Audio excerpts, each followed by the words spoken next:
One peaceful evening turned into a nightmare he would never forget. In a hail of bullets and shattered glass, his world was ripped apart. Within seconds, they took everything from him: his family, his happiness, his entire world. But what they didn't know was that they had just created a man with nothing left to lose. And now, he's not looking for justice, he's coming for revenge.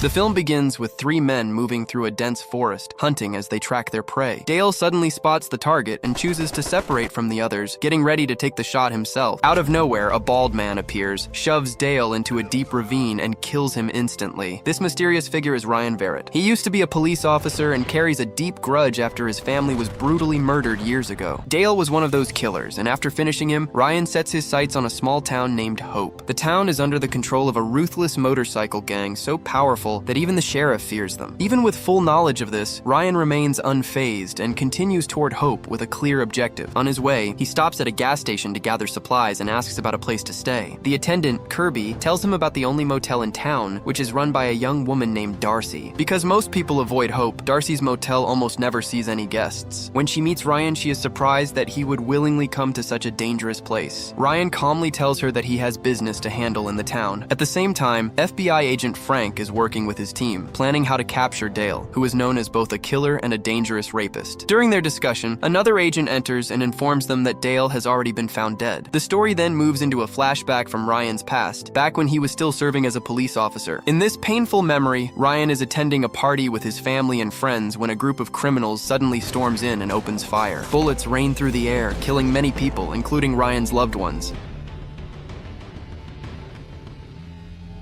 The attack is led by Drake Santiago, the gang's leader, who carries out the massacre out of hatred for police officers who once put him behind bars. Driven by deep anger, Drake targets those officers and their families for revenge. Ryan, who is one of his targets, barely survives the attack despite being shot. In the present, Ryan drives through the town and notices several motorcycles parked outside a building. One of the bikers steps out, irritated by a dog nearby that won't stop barking at him. Angered, he pulls out a gun, ready to shoot the dog. Before he can pull the trigger, Ryan suddenly steps in and stops him, taking him down and teaching him a harsh lesson. The noise of the fight grabs the attention of the other gang members inside. They quickly come out to see what is going on, including their leader, Drake Santiago. However, Drake does not recognize Ryan. Given the number of people Drake has killed, this comes as no surprise. Even though Ryan has beaten one of his men, Drake chooses to ignore it for now, as he has more important matters to deal with. However, Ryan's presence continues to trouble Drake, leading him to order his younger brother, Rexo, to secretly keep an eye on the bald stranger. The following morning, Rexo meets Drake and reports that a club owner in town has refused to pay their protection fees. Furious upon hearing this, Drake decides to confront the club owner by challenging him to a one-round boxing match. He makes a bold promise. If the man manages to win, Drake will never demand protection money from him again. Despite his age, Drake still holds incredible strength and easily overpowers his opponent, a large man, during the fight. However, instead of continuing to punish him, Drake chooses to spare his life, knowing he still needs the protection money. After all, dead men don't pay debts. And the gang's income doesn't come only from protection fees, as they also earn heavily from other illegal operations, including running meth labs in the area. Still, even while managing his criminal empire, Drake does not forget to keep a close watch on Ryan. That same evening, Rexo arrives at Darcy's motel and asks if a bald man named Ryan is staying there. Darcy refuses to give any information, which angers Rexo and pushes him to start making threats. He warns her that he will make her life miserable if she doesn't reveal where Ryan is. At that moment, Ryan, who is inside the motel, overhears everything and decides to step in using force.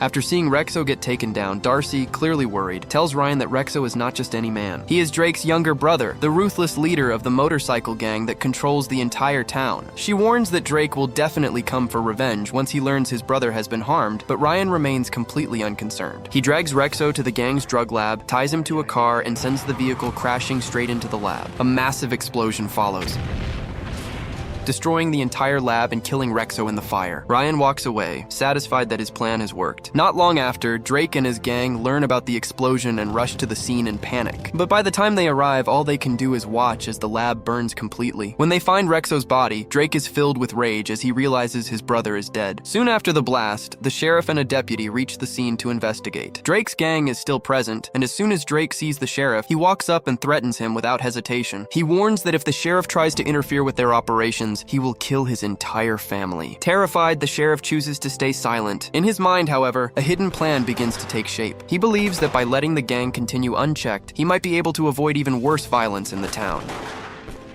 The next day, Ryan sets his sights on a gang truck that is transporting meth to another city. He quietly follows the vehicle, then secretly deflates one of its tires, forcing the driver to stop and step out. The moment the driver gets out, Ryan strikes quickly, slamming his head against the truck's door. Without wasting a second, he then destroys the truck, causing it to burst into flames. One of the gang members witnesses the explosion and quickly reports it to Drake. When Drake learns that the truck was carrying a large amount of meth, he becomes furious, realizing he has lost a huge amount of money. Driven by anger, he becomes determined to find the person responsible and begins to suspect Ryan. To confirm his suspicion, Drake orders his men to bring Kirby to the gang's base. There, he tells Kirby to investigate Ryan and uncover his true identity. If Ryan is behind the attack, Drake makes it clear he will kill him without hesitation. Terrified and with no way out, Kirby reluctantly agrees to follow Drake's orders. Later that same day, Kirby starts looking into Ryan. He checks Ryan's car, which is parked near the motel, hoping to find anything that reveals his background. While searching the vehicle, Ryan suddenly walks out of the motel and catches Kirby in the act. Feeling nervous, Kirby quickly invites Ryan to his house for a drink, which is located not far from the motel, but Ryan is not easy to fool. As soon as they arrive at Kirby's house, Ryan directly asks why Kirby was going through his car. Under pressure, Kirby confesses that Drake forced him to gather information about him. Just as Kirby finishes speaking, they hear the sound of a motorcycle stopping outside. One of Drake's men, known as Crab, shows up and challenges Ryan. The fight ends quickly, and despite Crab's strength, Ryan defeats him with ease.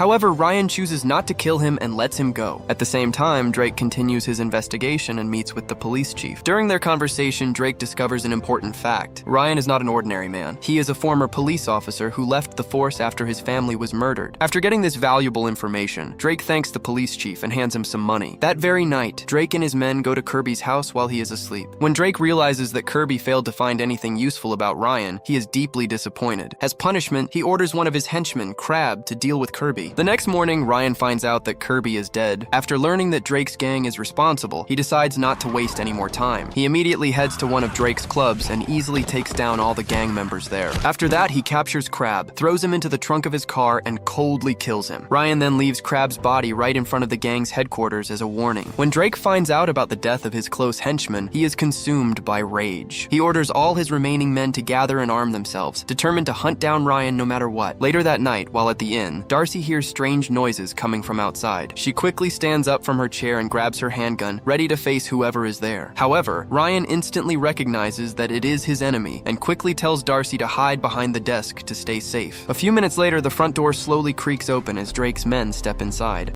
Ryan waits patiently until they move close enough. Once they are within range, he signals Darcy to switch off the lights. Darkness suddenly fills the room and gunshots explode through the silence like thunder. When Darcy turns the lights back on, she is left in shock. Every gang member lies dead on the floor. Ryan stands unharmed, but he quickly realizes the place is no longer safe. Without delay, he takes Darcy with him and decides to find another place to hide. But Ryan fails to notice that his enemies are already waiting outside. Suddenly they rush in, attack him, and beat him until he loses consciousness. When Ryan regains awareness, he finds himself tied up at the gang's headquarters, with Darcy captured as well. His arms are tightly bound to a chair, leaving him unable to move. Drake stands in front of him and coldly declares that both Ryan and Darcy will die, but first, Darcy will be tortured. He then orders one of his henchmen to deal with Ryan while he steps into the next room. The large man assigned to torture Ryan begins beating him brutally, but unexpectedly, Ryan manages to free his hands from the ropes and fights back. He quickly overwhelms the man and knocks him down. Without wasting a moment, Ryan moves through the ship, which serves as the gang's base. He confronts Drake's men who try to stop him, but each one is easily taken down. Eventually, Ryan locates Darcy. She is tied up with tape tightly covering her mouth. Ryan quickly frees her, and together they look for a way to escape the ship. However, Drake has no intention of letting them leave so easily. Ryan realizes this is the moment to face Drake in a final confrontation. He tells Darcy to go and prepares himself to face his enemy alone. Before the fight begins, Drake coldly reveals that he remembers Ryan, the cop whose family he had killed. He admits he believed Ryan had died in that attack. Their one-on-one one-on-one fight begins and quickly turns into a brutal battle. Although Drake is strong, Ryan proves to be stronger and eventually defeats him, knocking him down. Ryan believes the fight is over. But despite being beaten, Drake suddenly pulls back, grabs a knife, and attempts to strike Ryan from behind. At that exact moment, FBI agent Frank arrives and shoots Drake, killing him just before he can harm Ryan. The FBI sees this as their chance to finally end the terror Drake's gang brought upon the town. Frank chooses not to arrest Ryan, believing that people like him are still needed. Ryan leaves the town, telling Frank that they will meet again someday. The story ends there. Thanks for watching. If you enjoyed this video, don't forget to like and subscribe. See you in the next video.